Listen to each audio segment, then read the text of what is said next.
महांगारे प्रथम करे पित्तल मेढ़े पूजा पाउछंती बासंती दुर्गा विभिन्न स्थान में बासंती दुर्गा पूजा उत्सव अनुष्ठित होता बेले चायापाड़ बासंती दुर्गा पूजा मंडप में एवर्ष देखा मिली पित्तल मेढ़ 300 रु ऊर्ध वर्ष धरी बासंती दुर्गा और शारदीय दुर्गा पूजा बंगीय परिवार पक्षर अनुष्ठित हो आसुला। परवर्ती समय ओडिया परिवार एही पूजारे प्रमुख भूमिका ग्रहण कले। मां षष्ठी तिथि श्रीक्षेत्रु प्रभुंक पूजा पंडा सेवक माने आज्ञामाल नहीं मां पीठरे पहुंचवा पर ग्रामवासी माने अतिथि मानकु भव्य स्वागत सम्बर्धना जणाइथिले। हजार हजार श्रद्धालु जगत जननी देवी दुर्गा दर्शन पाई एकत्रित होइथिले। पितलर जो कराई एटा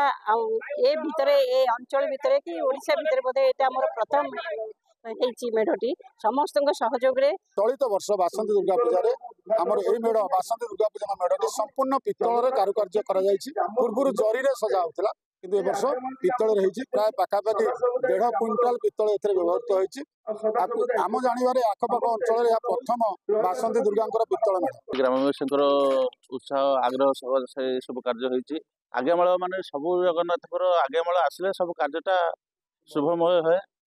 आ माँ प्रसाद सी जगन्नाथ प्रसाद समस्ते ग्रहण करती माँ भी ग्रहण कर ग्रामवासी को आशीर्वाद करेंगे समस्ते भल रे सर्वे भवन्तु सुखिनम सर्वे भवन्तु निरामया सर्वे भद्राणी पश्यन्तु माँ कश्चित् दुर्भाग भवे। आज जो कार्य होइछे एकमात्र महाप्रभु श्री जगन्नाथ ग्रामपति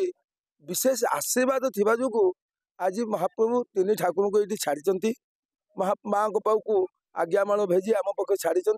जे बर्तमान माँ पाखे आज्ञामाल दे ग्रामवासी सर्वमंगल समस्ते एकजुट रही सदा सर्वदा ग्रामवासी एकजुट मन एक हो रही सब प्रयास महाप्रभु श्री जगन्नाथ।